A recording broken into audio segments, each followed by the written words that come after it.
UKLO 1 year masters. No IELTS required up to 5 years visa. High visa success rate. నమస్తే, welcome to hit TV. Hit టీవీలో కొన్ని ఆధ్యాత్మిక కార్యక్రమాలు చేస్తూ ఉన్నాం. నాతో పాటు ఉన్నారు ప్రముఖ జ్యోతిష్య వాస్తు నిపుణులు బ్రహ్మశ్రీ డాక్టర్ నాయగంటి మల్లికార్జున శర్మ గారు. నమస్కారం గురువు గారు. నమస్కారం. గురుగారు చెప్పండి, భేద నక్షత్రాలు అంటే ఏమిటి, అసలు దానికి వివాహ బంధానికి ఏమిటి, ఆ లింక్ ఏమిటి, ఎలా సరిపడవు ఏమిటి చెప్పండి. తప్పకుండా అమ్మ. ఓం శ్రీ గురుభ్యో నమః. వేద నక్షత్రం అంటే ఏంటంటే, ఏదైనా సరే భార్యాభర్తల యొక్క బంధం అనేది లాంగ్ రన్లో ట్రావెల్ చేయాల్సిన అవసరం అనేది ఒకటి ఉంటుంది. అంటే ఎప్పుడు కూడా సరే చిన్న చిన్న గొడవలు వచ్చినా కూడా ఒకళ్ళు భర్త భార్యను రెస్పెక్ట్ చేసుకుంటూ, భార్య భర్తను రెస్పెక్ట్ చేసుకుంటూ ప్రశాంతమైన జీవితానికి ముందుకు వెళ్ళటానికి ఆస్కారం అనేది ఒకటి ఉంటుంది. అంటే జాతక పరంగా మనం జ్యోతిష్ శాస్త్రం ప్రకారంగా అన్నీ చూసుకొని ముందుకు వెళ్ళటం అనేది చాలా బెటర్. దానిలో కొన్ని నక్షత్రాలు ఉంటాయి, కొంతమంది కలవని నక్షత్రాలు ఉంటాయి. ఆ కలవని నక్షత్రాల వాళ్ళు ఎవరైతే ఉంటారో వాళ్ళంతా కూడా ప్రాబ్లమ్స్ క్రియేట్ అయ్యే అవకాశాలు ఎక్కువ ఉంటాయి. అంటే difference of opinions wife and హస్బెండ్లో రిలేషన్లో మ్యూచువల్ అండర్స్టాండింగ్ లేకపోవటం, అలానే వాళ్ళ యొక్క ఏదో ఒక రకమైన డిస్ప్యూట్స్ విభేదాలు జరిగే అభిప్రాయం ఉంటుంది. అంటే ఏకాభిప్రాయ సాధన అనేది ఉండదు. ఆ నక్షత్రాల్లో ప్రత్యేకంగా కొన్ని నక్షత్రాలు ఉంటాయి. వాస్తవంగా అయితే వాటిల్లో మృగశిర, చిత్తా, ధనిష్ట నక్షత్రాలు ఉన్నాయి. అంటే మృగశిర నక్షత్రం వాళ్ళు చిత్తా నక్షత్రం వాళ్ళు చేసుకోకూడదు, చిత్తా నక్షత్రం వాళ్ళు ధనిష్ట నక్షత్రం వాళ్ళు చేసుకోకూడదు, మృగశిర నక్షత్రం వాళ్ళు ధనిష్ట నక్షత్రం చేసుకోకూడదు. అంటే పరస్పరం కూడా మృగశిర, చిత్తా, ధనిష్ట నక్షత్రం వాళ్ళు పరస్పరం కూడా వివాహం చేసుకోకూడదు, నిషిద్ధం అది. ఈ మూడు నక్షత్రాలు కుజుడి యొక్క నక్షత్రాలే, కానీ పరస్పరం విభేదాలు జరిగే అవకాశం ఎక్కువగా ఉంటుంది. అంటే కోప ఉద్రిక్తలతోటి ఇద్దరు కూడా విడిపోయే ఛాన్స్ అనేది ఎక్కువగా ఉంటుంది. అలానే మరికొన్ని నక్షత్రాలు ఉంటాయి. అశ్విని నక్షత్రం వాళ్ళు ఉంటారు. అశ్విని నక్షత్రం వాళ్ళు జ్యేష్ఠ నక్షత్రం వాళ్ళని వివాహం చేసుకోకూడదు. అలానే అశ్విని నక్షత్రానికి అధిపతి కేతు, జ్యేష్ఠ నక్షత్రానికి అధిపతి బుధుడు. అంటే ఇక్కడ బుధుడు యొక్క నక్షత్రము, కేతు యొక్క నక్షత్రం పరస్పరం విరోధ భావాలు కలుగుతూ ఉంటాయి. అంటే అశ్విని జ్యేష్ఠ నక్షత్రం వాళ్ళు, అలానే భరణి అనురాధ నక్షత్రం వాళ్ళు, అలానే కృత్తికా నక్షత్రం వాళ్ళు, విశాఖ నక్షత్రం వాళ్ళు. అంటే స్త్రీ పురుషుల్లో ఎవరైనా సరే, అది అశ్విని జ్యేష్ఠ కావచ్చు, భరణి అనురాధ కావచ్చు, కృత్తిక విశాఖ కావచ్చు. అంటే అమ్మాయిది విశాఖ కావచ్చు, అబ్బాయిది కృత్తిక కావచ్చు, లేదా అమ్మాయిది కృత్తికా నక్షత్రం కావచ్చు, అబ్బాయిది విశాఖ నక్షత్రం కావచ్చు. ఇలా చేసుకోకూడదు. అలానే రోహిణీ నక్షత్రం వాళ్ళు, స్వాతి నక్షత్రం వాళ్ళు వివాహం చేసుకోకూడదు. అలానే ఆరుద్ర నక్షత్రం వాళ్ళు, శ్రవణ నక్షత్రం వాళ్ళని వివాహం చేసుకోకూడదు. అలానే పునరుసు నక్షత్రం వాళ్ళు ఉత్తరాషాఢ నక్షత్రాన్ని, పుష్యమి నక్షత్రాలు మరి పూర్వాషాఢ నక్షత్రం వాళ్ళని వివాహం చేసుకోకూడదు. అలానే మనకి పునరుసు, పుష్యమి, ఆశ్లేష నక్షత్రం వాళ్ళు, మూలా నక్షత్రం వాళ్ళని చేసుకోకూడదు. అంటే ఆశ్లేష, మూలా నక్షత్రం విరోధ భావ నక్షత్రాలు. అలానే మకా నక్షత్రం, రేవతి నక్షత్రం వాళ్ళని చేసుకోకూడదు. అలానే ఆశ్లేష మనకి పునరుసు, పుష్యమి, ఆశ్లేష, మక, పుబ్బా నక్షత్రం వాళ్ళు తప్పకుండా వాళ్ళు మిగతా నక్షత్రం వాళ్ళు ఏ నక్షత్రం వాళ్ళు చేసుకోకూడదు అని అంటే, పుబ్బా నక్షత్రం వాళ్ళు తప్పకుండా మరికొన్ని నక్షత్రాలు ఉంటాయి మనకి. ఇప్పుడు నేను చెప్పిన నక్షత్రాలే కాకుండా మిగతా నక్షత్రాలు కొన్ని ఉంటాయి. ఇప్పుడు నేను చెప్పిన పుబ్బా నక్షత్రం వాళ్ళు ఉత్తరాభాద్ర నక్షత్రం వాళ్ళు చేసుకోకూడదు. అంటే మక, పుబ్బ, ఉత్తరా నక్షత్రం వాళ్ళు వచ్చేటప్పటికల్లా మిగతా నక్షత్రం వాళ్ళని ఇప్పుడు నేను చెప్పిన ఉత్తరాభాద్ర కాకుండా పూర్వభాద్ర నక్షత్రం వాళ్ళు చేసుకోకూడదు. హస్తా నక్షత్రం వాళ్ళు శతభిష నక్షత్రం చేసుకోకూడదు.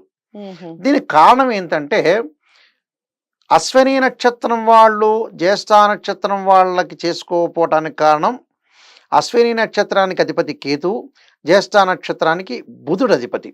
అంటే బుధకేతువులు కలవకూడదని అర్థం ఇక్కడ.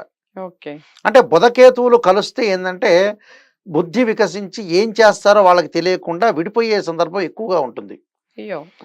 అలాంటి నక్షత్రాలు ఉన్నాయి ఇక్కడ మనం చెప్పిన వాటిలో. అశ్విని, జ్యేష్ఠ, అలానే మకా, రేవతి. మకా నక్షత్రానికి కూడా కేతు అధిపతి, రేవతి నక్షత్రానికి కూడా బుధుడు అధిపతి. ఇలాంటి స్ట్రక్చర్ లో మనం చేసుకోకూడదు. అలానే మనకు భరణీ నక్షత్రము, అలా అనురాధ నక్షత్రం చేసుకోకూడదు. భరణీ నక్షత్రానికి అధిపతి శుక్రుడు, అనురాధ నక్షత్రం శని. అంటే శని శుక్రుడు కలవకూడదు అని అర్థం. శుక్రుడు కళత్రకారకుడు, శనితో కలవటం వల్ల విభేదాలు వస్తాయని అర్థం. అలానే కృత్తికా నక్షత్రానికి అధిపతి రవి, అంటే విశాఖ నక్షత్రంతో కలవకూడదు. అంటే కృత్తికా నక్షత్రం రవి, అలానే విశాఖ నక్షత్రానికి అధిపతి గురువు, అంటే రవి గురువులు కలవకూడదు అని అర్థం. ఇక్కడ రవి గురువులు నక్షత్రాలు, అలానే మనకు వచ్చేటప్పటికల్లా కేతు బుధుడు యొక్క నక్షత్రాలు, అలానే శుక్రశనుల యొక్క నక్షత్రాలు కలిసి ఉండకూడదు అని అర్థం. కలిస్తే ప్రమాదం వచ్చే అవకాశం ఎక్కువగా ఉంటుంది. అందువల్ల మనకి పునరసు ఉత్తరాషాఢ నక్షత్రం, ఉత్తరాషాఢ నక్షత్రం రవి అధిపతి, పునరసు గురువు, అంటే గురు రవులు కలవకూడదు, బుధకేతువులు కలవకూడదు, శుక్రశనులు కలవకూడదు. ఆ నక్షత్రాలు కలిస్తే దోషం విడిపోతారు అని అర్థం. అలాగా ఈ నక్షత్రాలు ఏమే నక్షత్రాలు కలిస్తే ఏమే నక్షత్రాలు కలవకూడదు అనేది చూసుకుని ముందుకు వెళ్ళాలి. లేకపోతే ఏంటంటే సంబంధం చూసినంత లోపల వాళ్ళు విడిపోయే అవకాశం ఎక్కువ ఉంటుంది. అంటే విడిపోవడానికి కాదుగా మనం పెళ్లి చేసుకునేది, మంచిగా ఉండటానికి భార్యాభర్తలు ఇద్దరు కూడా లాంగ్ రన్ లో బాగుండాలి, మంచిగా సంపాదించుకోవాలి, సంతానవంతురాలు, ప్రశాంతంగా ఉండాలి. అసలు ఆ బంధమే దృఢమైంది, ఆ బంధమే దృఢమైంది. ఆ బంధం దృఢమైన బంధం చాలా చక్కగా వ్యవహరించాలి, ముందుకు వెళ్ళాలి, పిల్లల్ని చూసుకోవాలి, చూసుకుంటేనే కరెక్ట్ అయినట్టు జీవితం అనేది. అంటే మనిషికి జీవితంలో వచ్చేది ఏమి ఉండదు. ఇక్కడ ఏమవుతుందంటే ప్రేమ అనేది చాలా ఇంపార్టెంట్. ఇక్కడ మనిషి పుట్టినప్పటి నుంచి కూడా చనిపోయే వరకు కూడా ప్రేమ అనేది శాశ్వతమైంది. ఇక్కడ ఒక తండ్రి మీద ప్రేమ ఉండొచ్చు, తల్లి మీద ఉండొచ్చు, అన్నదమ్ముల మీద ఉండొచ్చు, తర్వాత చెల్లెళ్ళ మీద ఉండొచ్చు, భర్త మీద ఉండొచ్చు, కొడుకు మీద, కూతురు మీద. ఇవన్నీ కూడా బంధాలు. ఇవన్నీ కూడా బంధాలు అనేవి చాలా ఇంపార్టెంట్. ఇక్కడ భగవంతుడి యొక్క సృష్టిలో ఏంటంటే ఇంటర్ కోర్స్ అనేది కేవలం సంతానం గురించే చెప్పబడిందే. అది నార్మల్ విషయం. అది ఎందుకంటే ప్రేమ అనేది ఏంటంటే లాంగ్ రన్ లో ఉండాల్సింది. ఏదంటే సంతానం గురించి మాత్రమే ఆ సృష్టి అనేది భగవంతుడి యొక్క సృష్టించిన ప్రక్రియ మాత్రమే. కానీ ప్రేమ అనేది ఉదాహరణకి ఒక ఇంటర్మీడియట్ చదువుతున్న 2 years ఎవరికొళ్ళు సంథింగ్ ఒక మగపిల్లలు ఆడపిల్లలు ఉంటారు. ఆ 2 ఏళ్ళు వాళ్ళు చదువుతుంటారు. ఆ బెంచ్ మేట్స్, క్లాస్మేట్స్ కొంతమంది ఉంటారు. సాయంత్రం పూట వెళ్ళి కలయేసే అవకాశాలు కూడా కొంతమందికి ఉంటుంటాయి. అలా 2 ఏళ్ల తర్వాత లాంగ్ టర్మ్ తర్వాత కూడా వేరు వేరు వాళ్ళు డిస్ట్రిబ్యూషన్ అయిపోయిన తర్వాత నా ఫ్రెండ్ ఉన్నాడు, ఇదే రోజు సాయంత్రం పూట నేను కలిసేవాడిని, మాట్లాడేవాడిని అలా అనుకుంటుంటారు.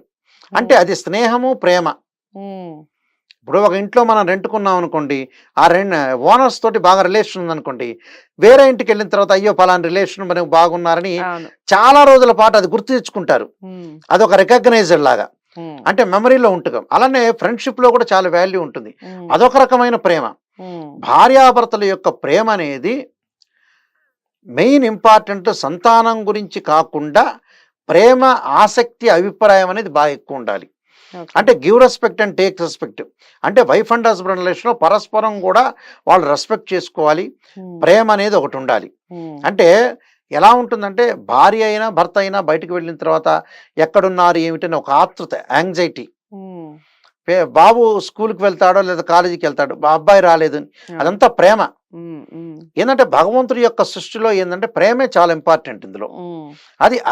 అది ఉండాలంటే ఏమిటంటే కొన్ని నక్షత్రాలు, జాతకాన్ని చూసుకోవాలి. మరి వివాహ బంధం అనేది చాలా గట్టిగా ఉంటేనే మనకు అనుకూలంగా ఉండే అవకాశం ఖచ్చితంగా ఉంటుందమ్మా. ఓకే, చాలా చక్కగా వివరించారు గురువు గారు. ఈ వివాహ బంధం యొక్క విశిష్టత గురించి ఒక రకంగా ఈ వీడియో ద్వారా చాలా మందికి తెలియజేసేలా మీరు చాలా చక్కగా వివరణ ఇచ్చారు. ధన్యవాదాలు. నమస్కారం.